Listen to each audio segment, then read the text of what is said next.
الحمد لله رب العالمين والصلاة والسلام على سيد المرسلين وعلى آله وصحبه أجمعين اما بعد۔ محترم سامعین و ناظرین، انسان کی اس دنیاوی زندگی کا حقیقی مقصد اللہ تبارک و تعالی کی عبادت کرنا اور نیک اعمال انجام دینا اور قربت الہی کے کاموں میں پیش رہنا ہے۔ اللہ تعالیٰ ارشاد فرماتا ہے وَمَا خَلَقْتُ الْجِنَّ وَالْإِنسَ إِلَّا لِيَعْبُدُونَ، میں نے جنوں اور انسانوں کو اس کے سوا کسی اور مقصد کے لیے پیدا نہیں کیا کہ وہ میری عبادت کریں۔ محترم بھائیوں، ایک مومن اس دنیاوی زندگی میں بقا کی تمنا، اس دنیاوی زندگی میں رہنے کی تمنا صرف اس لیے کرتا ہے تاکہ وہ اللہ رب العالمین کے اور قریب ہو سکے، اپنے رب سے اور قریب ہو سکے، اور اللہ تعالیٰ سے قربت حاصل کرنے کا سب سے بہترین ذریعہ روزمرہ کے اوقات کو نیک اعمال میں صرف کرنا، ان پر ہمیشگی اختیار کرنا اور انہیں احسن طریقے سے انجام دینا ہے۔ ابو بکر نفع ابن حارث رضی اللہ تعالیٰ عنہ سے روایت ہے، وہ کہتے ہیں کہ ایک شخص نے پوچھا اے اللہ کے رسول صلی اللہ علیہ وسلم، لوگوں میں سب سے بہتر کون ہے؟ تو آپ نے فرمایا کہ جس کی عمر لمبی ہو اور اس کے اعمال اچھے ہوں۔ اس نے پوچھا کہ تو لوگوں میں سب سے برا کون ہے؟ تو آپ نے فرمایا جس کی عمر لمبی ہو اور اس کے اعمال برے ہوں۔ خوش نصیب ہے وہ شخص جس کی عمر میں اللہ تبارک و تعالی برکت دے اور اسے اطاعت اور نیکی کے کام کرنے کی توفیق عطا فرمائے۔ بندے کو نیک عمل کی توفیق ملنے کا سب سے بڑا ذریعہ یہ ہے کہ وہ ہر نماز کے بعد خشوع، تدبر اور حضور قلب کے ساتھ دعا مانگیں۔ ابو ہریرہ رضی اللہ تعالیٰ عنہ سے روایت ہے کہ اللہ کے رسول صلی اللہ علیہ وسلم نے فرمایا کہ کیا تم پسند کرتے ہو کہ دعا میں خوب محنت اور کوشش کرو؟ تو یوں کہا کرو کہ اللہم اعنا علی ذکرک و شکرک و حسن عبادتک، اے اللہ اپنے شکر، اپنے ذکر اور اپنی بہترین عبادت پر ہماری مدد فرما۔ تو سب سے نفع بخش دعا یہی ہے کہ انسان اللہ تعالیٰ سے اس کی رضا والے کاموں پر مدد طلب کرے۔ اسی طرح اللہ تبارک و تعالیٰ نے کی توحید تمام نیک اعمال کی بنیاد ہے۔ یہ یاد رکھنی چاہیے کہ توحید باری تعالیٰ، اللہ تبارک و تعالیٰ کی یکتائی کا اقرار اور اس پر عمل ہی تمام نیک اعمال کی بنیاد ہے، اور یہی اس دنیا میں سب سے اعلیٰ مقصد ہے۔ یہی دین اسلام کی وہ حقیقت ہے جس کے ساتھ اللہ نے اپنے نبی محمد صلی اللہ علیہ وسلم کو مبعوث فرمایا۔ اللہ تعالیٰ نے اپنی کتاب کریم میں توحید کو واضح کرتے ہوئے فرمایا وَإِلَٰهُكُمْ إِلَٰهٌ وَاحِدٌ لَا إِلَٰهَ إِلَّا هُوَ الرَّحْمَٰنُ الرَّحِيمُ، تمہارا معبود ایک ہی معبود ہے، اس کے سوا کوئی معبود برحق نہیں، وہ بڑا مہربان نہایت رحم کرنے والا ہے۔ چنانچہ اللہ تبارک و تعالیٰ شرک کے ساتھ کوئی بھی نیک عمل قبول نہیں فرماتا۔ اللہ تبارک و تعالیٰ ارشاد فرماتا ہے وَلَقَدْ أُوحِيَ إِلَيْكَ وَإِلَى الَّذِينَ مِن قَبْلِكَ لَئِنْ أَشْرَكْتَ لَيَحْبَطَنَّ عَمَلُكَ وَلَتَكُونَنَّ مِنَ الْخَاسِرِينَ، یقیناً آپ کی طرف اور آپ سے پہلے انبیاء کی طرف یہ وحی کی جا چکی ہے کہ اگر آپ نے شرک کیا تو آپ کا عمل برباد ہو جائے گا اور آپ لازماً نقصان اٹھانے والوں میں سے ہو جائیں گے۔ اور توحید کی عظیم فضیلت اور بہت بڑا اجر ہے، بلکہ یہی قیامت کے دن بندے کی نجات کا سبب ہے۔ اللہ کے رسول صلی اللہ علیہ وسلم نے ارشاد فرمایا کہ جو شخص بھی سچے دل سے اس بات کی گواہی دے کہ اللہ کے سوا کوئی معبود برحق نہیں اور محمد صلی اللہ علیہ وسلم اللہ کے رسول ہیں، تو اللہ اس پر جہنم کی آگ حرام کر دیتا ہے۔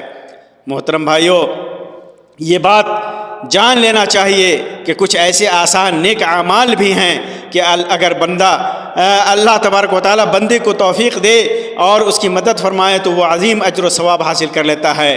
ان میں سے کچھ کا ذکر مناسب ہے تو پہلی چیز جو اس سلسلے میں ہے وہ اللہ تبارک و تعالیٰ کا ذکر ہے، اور یہ عبادات میں آسان ترین عبادت ہے اور مرتبے کے لحاظ سے عظیم ترین ہے۔ اللہ کے رسول صلی اللہ علیہ وسلم نے فرمایا صحابہ کرام سے، کیا میں تمہیں تمہارے اعمال میں سب سے بہترین، تمہارے مالک کے نزدیک سب سے پاکیزہ، تمہارے درجات کو سب سے زیادہ بلند کرنے والے اور تمہارے لیے سونا اور چاندی صدقہ کرنے سے بھی بہتر اور اس سے بھی بہتر عمل نہ بتاؤں کہ تم اپنے دشمن سے ٹکراؤ، تم ان کی گردنیں مارو اور وہ تمہاری گردنیں مارے؟ صحابہ نے عرض کیا کیوں نہیں اللہ کے رسول صلی اللہ علیہ وسلم؟ تو اللہ کے رسول صلی اللہ علیہ وسلم نے فرمایا اللہ تبارک و تعالیٰ کا ذکر۔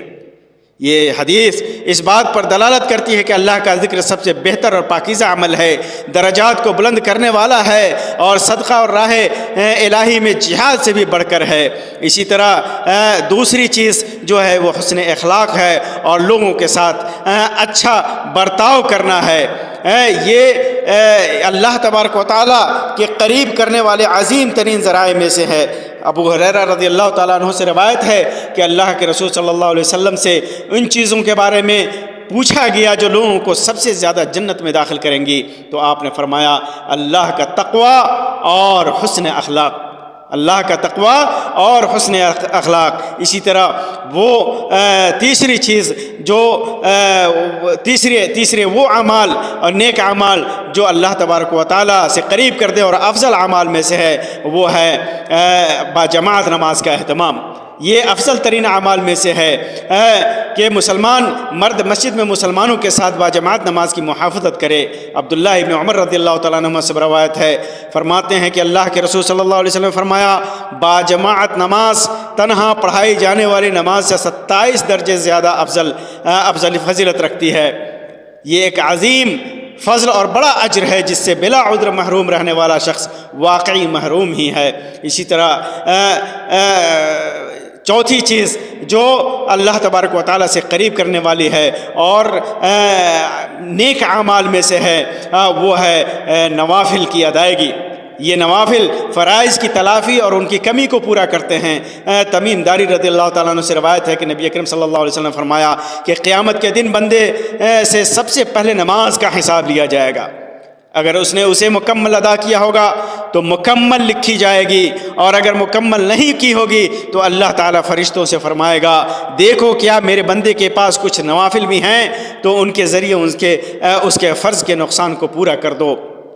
تو اگر ہم ان نوافل کی محافظت کریں گے تو اللہ تعالیٰ ہمارے لیے جنت میں ایک گھر بنائے گا۔